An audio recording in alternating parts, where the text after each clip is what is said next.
It's always nice to discover something new.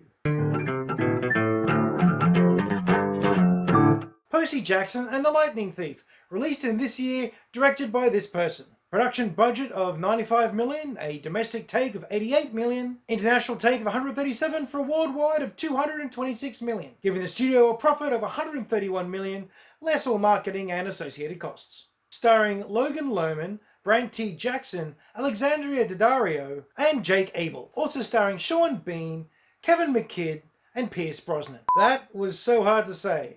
This is going to be one of those reviews for me, I'm afraid. Kick it off with characters. They weren't bad. They weren't bad at all. I quite enjoyed all of these actors. Normally, actors in this age bracket can be a bit of a disaster on screen. We've all seen that before. We all know it's true. But not in this case. It's gone really well, actually. Three Musketeers here, they were all very likable and relatable characters. They were fun. They were entertaining to watch. They felt like there was real chemistry there. They actually felt like friends. I really enjoyed that. There's a variety of villains in the movie, or maybe just obstacles really, or challenges in their quest. They were well played. They were enjoyable to watch. Uma Thurman was particularly good.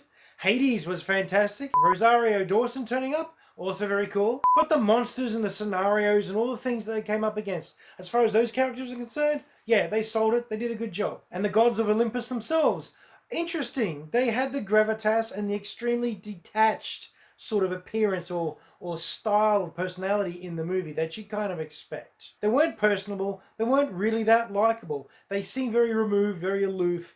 They had an entirely different perspective and point of view. Now, whether or not that's just me reading into their actions and the reserved acting that they presented, or if it was intended, I don't know. But for the purposes of this film, no dramas. But Logan, Alexandra, and Brandon, Alexandria? I think it's just Alexandra. Anyway, they were good. Look, they were likable kids. They had a lot of fun on screen. It looked like they were having a good time filming the movie. There was a chemistry there. It was a good time to go along with these characters. My two favorite portrayals were Medusa and Hades.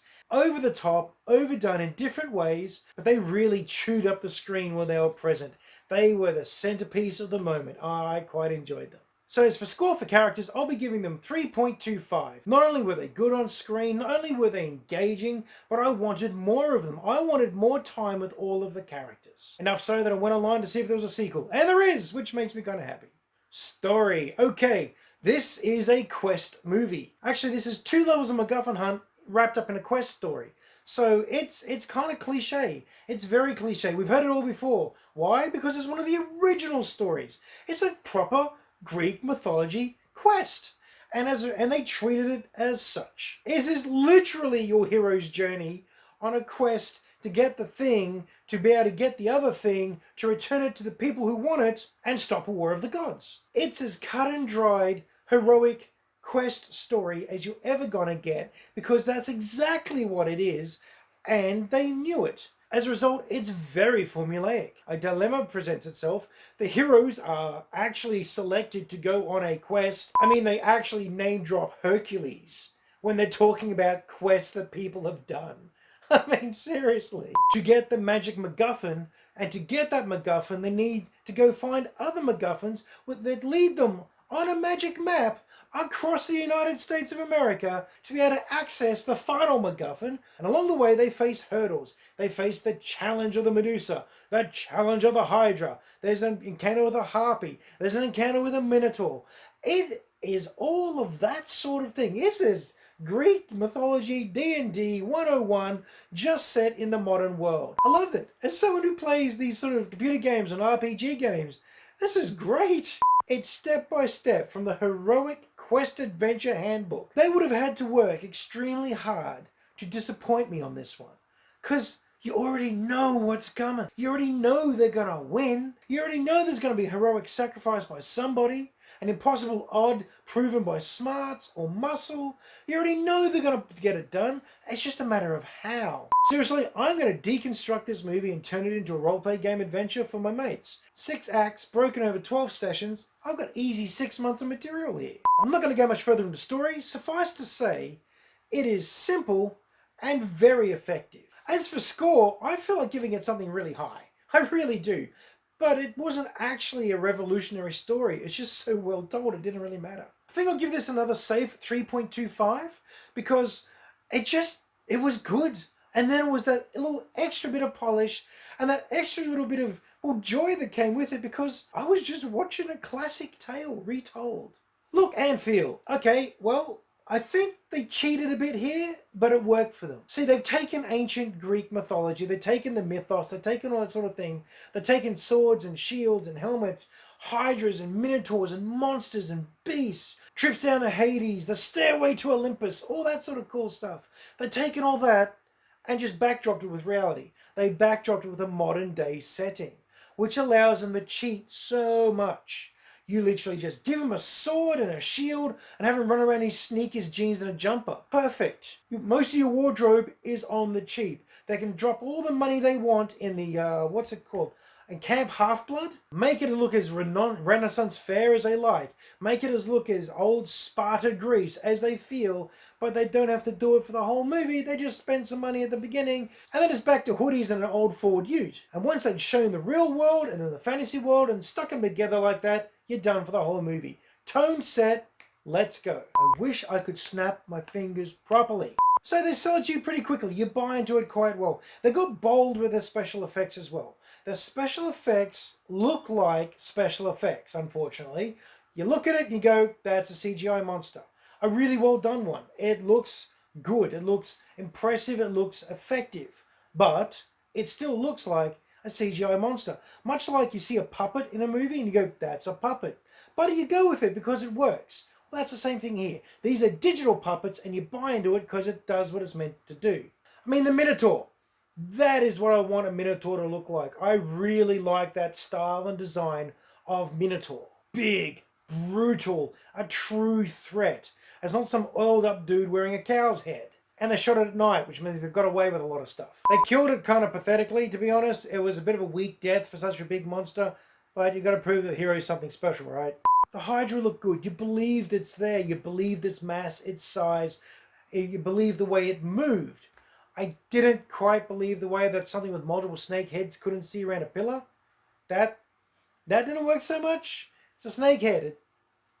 It can reach around, right? Fire, everyone's dead now. Suppose, plot requires them not to die right there. It's something that occurred to me. The Medusa, fantastic. Hades, Hades was good. Kind of. It's a hard thing to visualize, I'm sure. Lake of Fire, lots of people screaming. They got that. They focused on it a bit too long enough that you could identify where some of the CGI models were repeating actions. Looks like a lot of copy paste. The water effects and fire effects, the elemental effects, they were good. They were pretty believable. When they were using a big water effect, it was usually at night or at a particular angle or in a particular setting. They could get away with it looking a little, well, not so real. Again, they used the right setting and the right lighting to pull off the best effect. I mean, it never really 100% sold you, apart from Camp Half-Blood. But at the same time, it didn't detract really, because you're already buying into what's happening. Good job on them for that. Score for look and feel. Well, with the design style and the sets they use, and the CGI doing what it had to do. So I'll go ahead and give look and feel a 3. Despite it not being great all the time, it didn't have to be, because you already knew what you're in for. Script and dialogue, okay, not as good at this point. Gets a little clunky, it gets a little ham and cheesy. I mean, it worked, right? It worked. It worked for each scenario, each scene, each setting. You liked some characters, you didn't like other characters. It was always clear what was going on. There was no guesswork, I suppose. You weren't having to figure out what they meant by a badly delivered line. You weren't trying to determine or decipher what was happening. It's just some of the delivery wasn't fantastic. Maybe it's just the experience of the actors involved. It was mainly from the kids, actually. A lot of the lines and a lot of the lead up into it. It's just sometimes felt very much like the director's gone, action, and they've leapt straight into their lines, and it just didn't feel like there was any preamble or connectivity between some of them. Any of those shortcomings was made up for the fact that they were so earnest and keen and enthusiastic and just so into the moment. Whenever they're on screen, they were really doing everything they could to portray what they've been told to do. The other thing is some of the action sequences, some of them are really good little sequences and scenes. The punch up as they're leaving the Lotus Casino, that was pretty cool. That was a little Jason Bourne actually. That was some fun. Some of the sword play is also kind of good, but very choreographed. You really could see that it was very by the numbers, step, step, step. This wasn't exactly Lord of the Rings swordplay. I think we've been spoiled by that movie. Our expectations are way too high, to be honest, after those films. It looked like sword fight practice and training, yes. But an actual fight, nah. Don't really have a lot else to say about the script and the dialogue. It is pretty much exactly what it is. It doesn't hold as well as the overall story does. So the score for script and dialogue, I'm going to be giving it a 2.75. Like I said, I didn't really have any problem with it, but it does stand out every now and then, and it does detract ever so slightly from the overall experience, I'm afraid. Fun factor, well, I had a good time. I wasn't expecting to enjoy this movie this much, to be honest. I was told it was just another young adults fantasy series that's trying to cash in the Harry Potter fandom. So I went in with low expectations and was delightfully surprised. As I said before, I immediately tried to find out if there's a sequel. And there is, so I'll be watching that soon. I recommend it to people, especially if you have some knowledge of Greek mythology. Watching the way that they tiptoe across some very, well, brutal and dark aspects of the Greek gods and personalities, and the history and the mythos, watching them handle that in a kid-friendly sort of way was interesting. They never lied. They never changed anything. They just ran across the top of some things very quickly. This is Greek mythology light, and I had a pretty good time with it. I'll be giving this a score of 3 for fun factor. Final score time. Well, you add all these together and you get yourself a 15.25. This is a good time, plus a little bit on the top. If you want a serious fantasy movie with some intense action sequences and all that sort of stuff, this isn't it, guys. But for something just to watch, yeah, why not? There's my review of Percy Jackson and the Lightning Thief. What did you think? Have you seen this movie? Have you seen the sequel? Does the sequel get better or worse? Don't spoil me too much, but I am curious. As usual, like, share, subscribe, tell your friends, all that marketing stuff. But more importantly, I hope you had a good time, you're having a great week, and that you make some time to go and watch a movie.